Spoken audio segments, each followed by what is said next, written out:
It's a good question. I think broadcasters are moving in a more considered way towards programmatic for a number of reasons.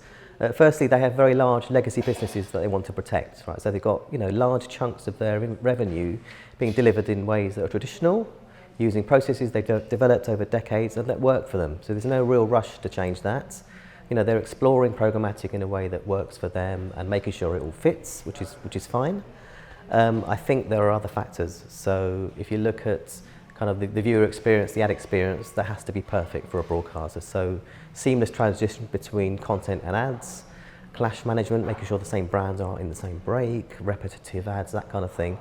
That takes time to make sure it's right, and they're being very careful about the partners and the processes that work for them. Compliance is another one where they have much stricter regulations than some of the other businesses in the CTV space.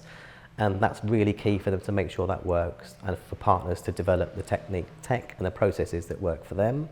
And then I think there is a legacy view of programmatic, maybe from people who've lived through the display days where perhaps there was a reputation around brand safety, around race to the bottom on price. I think that's outdated, but perhaps there's some legacy thoughts around how that could or could not be affecting their sort of progress in this space.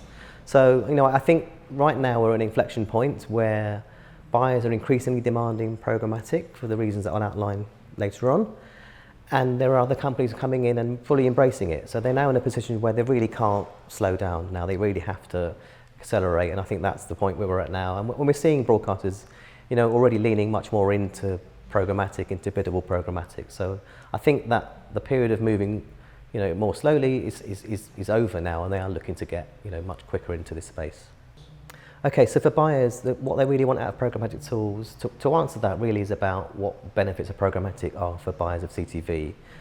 One of the first ones is around the ability to buy, multiple channels in a single buy, in a single deal. And with increased fragmentation, that's becoming, very, very important around to protect more efficiencies. So having a partner or a tool that has direct access to a wide pool of inventory, whether it's broadcasters and streamers right through to the more niche apps, is a key requirement. The other element is around control. So programmatic can give you much more effective and efficient control of campaigns, whether that's pausing, upweighting, changing targeting. All of that stuff can be done much more effectively through programmatic tools. So a tool that provides that level of control is really key and understands what buyers want to control on TV. The other side is around targeting. So programmatic allows you to overlay data onto your campaign. So a partner that has strong integrations with data partners that allows you to onboard data sets to help you target more effectively is really key. And then there's measurement, and I guess there's two aspects to measurement in CTV. There's one that everyone talks about, which is cross-channel, incremental reach, all that stuff, and frankly that hasn't been solved. There are people looking at it, and it should get there. But then beyond that, there's brand lift measurement. So that having tools that allow that within CTV is important, and even attribution and performance. So again, different aspects of measurement, but having a partner that enables that is pretty key. And then lastly, less about the tech, more about the people and the service.